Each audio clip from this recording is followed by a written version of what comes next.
सबसे पहले तो आज आप सभी पत्रकारों का मैं धन्यवाद करूंगा कि आप सभी आज हमारे फाउंडेशन के बुलावे पे आप सभी आए। बहुत सारी ऐसी चर्चा की, बहुत सारे ऐसे खुलासे हुए, आप लोगों के भी बहुत सारे ऐसे सवाल थे जिसको हम लोगों ने कोशिश किया है कि उसका जवाब पूरी सेटिस्फैक्ट्री आंसर हम आपको किए होंगे और 100% मुझे यकीन है कि आप लोग सेटिस्फाइड होंगे। और हमारी गुजारिश है आप सभी हमारे रिस्पेक्टेड पत्रकारों से कि आप इस विषय को बड़े ही गंभीरता से आपके चैनल पे, आपके दर्शकों तक हमारी ये बातें पहुंचाएं, क्योंकि हम अगर एक एक इंडिविजुअल के पास जाएंगे तो हमारा फुटवर्क बहुत बढ़ेगा और हम पहुंच नहीं पाएंगे। लेकिन पत्रकार ही एक ऐसा माध्यम है जो हमारे शहर की हर दबे कुचलों की आवाज़ को आप लोग उठाते हो, पहुंचाते हो। तो आप सभी से निवेदन है कि आज हमारे फाउंडेशन के माध्यम से, हमारी कोर कमेटी के माध्यम से जो भी निर्णय लिए गए उसको आप लोग अपने पूरी डिटेल के साथ उसको अपने चैनल पे दिखाइए, उसको लोगों तक पहुंचाइए।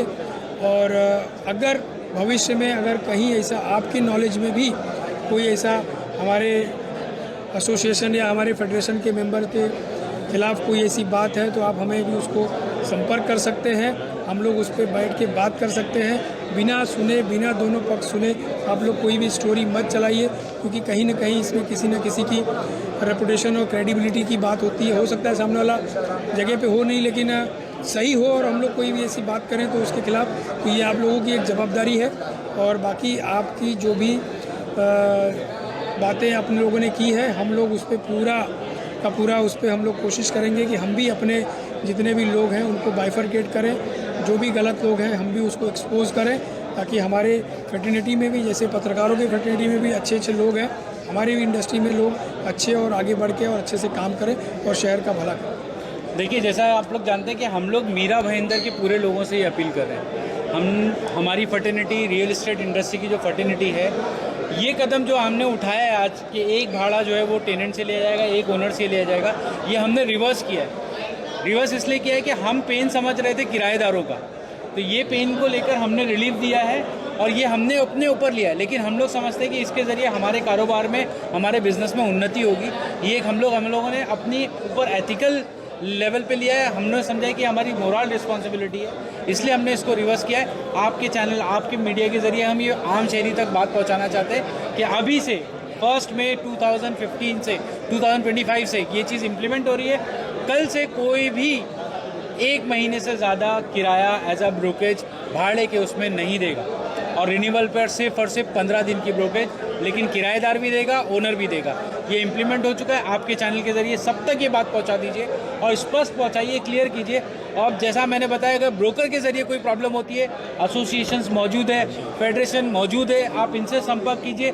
उनकी कोई भी प्रॉब्लम होती है तो आपको वहाँ पर सोल्यूशन मिलेगा। आपके लोग आए बैठक, तो उसमें जानना चाहते हैं प्रमुख समस्या है जो आपके मेंबर्स हैं उनको क्या आती है और क्या समाधान करेंगे आप, उस पर क्या डिस्कशन हुआ मीटिंग में? देखिए, आज वही समस्या मैंने जैसा कि इसके पहले भी बताया कि यहाँ पे आज हमारी प्रमुख समस्या जो थी वो रेंटल के ब्रोकरेज को लेके थी, जिसका आज हम लोगों ने एक गाइडलाइन बनाया है और उसके आधार पे अभी हम लोग आगे चलने वाले हैं। और अगर ऐसा कुछ फ्यूचर में, भविष्य में अगर कोई इस चीज़ को मान्य नहीं करता है तो हमारी एसोसिएशन, हमारी फेडरेशन उस मेंबर्स के साथ एकदम कंधे से कंधा मिला के खड़े रहेगी और उसके लिए लड़ाई लड़ेगी। देखिए, समस्या है ना, मैं आपकी सवाल सुनिए ना, मैं आपको पोस्टर भी दिखाया था, उसमें क्या क्या, मैं आपको ये सवाल पर आता हूँ। देखिए, समस्या हमारी नहीं थी, ये समस्या ना आम मीरा भाईंदर के लोगों की समस्या थी। समस्या ये थी कि किराएदार जो हैं उनको ब्रोकरेज ज़्यादा देना पड़ रहा था।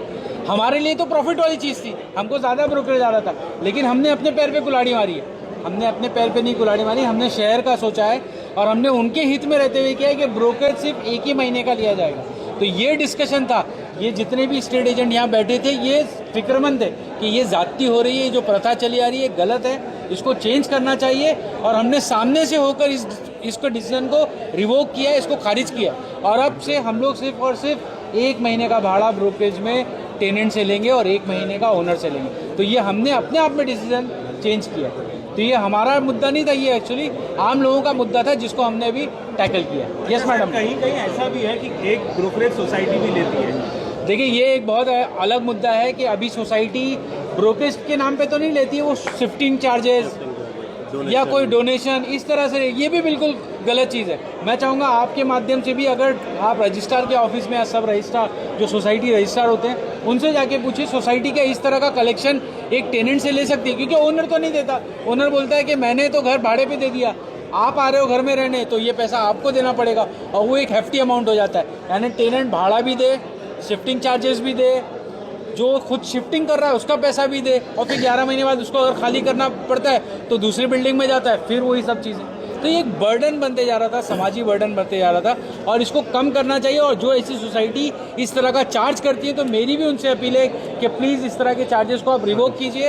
ये गलत है, ये उन पर बोझ है जो किराए पे घर ले रहे हैं। देखिए, दूसरी एक चीज़ मैं आप सभी पत्रकारों को बोलना चाहूँगा कि अगर कोई भी बंदा, चाहे वो हमारा सीपी हो, चाहे वो कोई डेवलपर हो, मैं आप सभी से एक चीज़ का रिक्वेस्ट करूँगा कि अगर कोई समस्या आपके पास आती है तो आप लोग दोनों पक्ष ज़रूर सुनें, क्योंकि किसी भी डेवलपर हो चाहे कोई भी ब्रोकर हो, हर आदमी अपने एक ब्रांड वैल्यू के लिए काम करता है। और कहीं ना कहीं हम लोग अगर एक तरफा कोई भी चीज़ सुने और उसके ऊपर कोई भी ऐसी आपने अगर लिख दिया वहाँ पे, तो सामने वाले की रेपुटेशन, सामने वाले की वैल्यू, सामने वाले की जो भी है वो ख़राब होती है। वो चीज़ को आप लोग प्लीज़ ध्यान रखें। कोई भी ऐसी बात आती है, अगर सामने वाला कोई रिप्लाई नहीं करता है दूसरा पक्ष, तो एक बार आप हमारी फर्टिनिटी से भी उसके बारे में उसका रिकॉर्ड चेक कर सकते हैं कि भाई इस आदमी ने इसके बारे में एक सवाल खड़ा किया है, लेकिन वो जो इसके खिलाफ़ सवाल खड़ा हुआ है वो बंदा रिप्लाई नहीं कर रहा है, तो क्या आप उसके बारे में कुछ बता सकते हो सकता है कि हम लोग उस पर कुछ अपना इनपुट दे देवें कि भाई ये ऐसी बात नहीं है, इसको एक बार आप लोग फिर से वेरीफाई करो, इसके बाद उसको। और अगर कोई ऐसा बंदा मिला तो आप लोग, अगर मान लो हमारी फर्टिनिटी में भी अगर कोई इस तरीके का बंदा मिलेगा, हम लोग भी खुल के आपको बोलेंगे कि इस आदमी का बहिष्कार करिए, ये आदमी गलत कर रहा है। देखिए, मैं एक आम नागरिकों के लिए एक और बात कहना चाहूँगा कि ब्रोकर से रिलेटेड अगर आपको कोई समस्या आती है, हमारी इस बैनर पे ना 9 एसोसिएशन के लोगो लगे, ये हर अलग अलग एरिया में ये एसोसिएशंस है। इन एसोसिएशन से आप संपर्क कर सकते हैं कि ये ब्रोकर के साथ में ये समस्या है, क्योंकि वो कहीं ना कहीं उन एसोसिएशन से जुड़ा हुआ रहेगा। और अगर वो वहाँ भी समस्या नहीं हल होती है तो फाउंडेशन जिसके हम जिम्मेदार हैं, वो उनकी अम्ब्रेला बॉडी, आप वहाँ तक आ सकते हैं। तो आपके पास, आम नागरिकों के पास भी अगर कोई ब्रोकर प्रॉब्लम कर रहा है तो पुलिस में जाने के अलावा एक एसोसिएशन भी है जो इस तरह की चीज़ों पे सुनवाई करती है, जिस पे हम लोग एथिकली बात करके उस प्रॉब्लम को सॉल्व कर सकते हैं। तो आम लोगों के लिए एसोसिएशंस भी अवेलेबल हैं जहाँ ये प्रॉब्लम सॉल्व हो सकती है।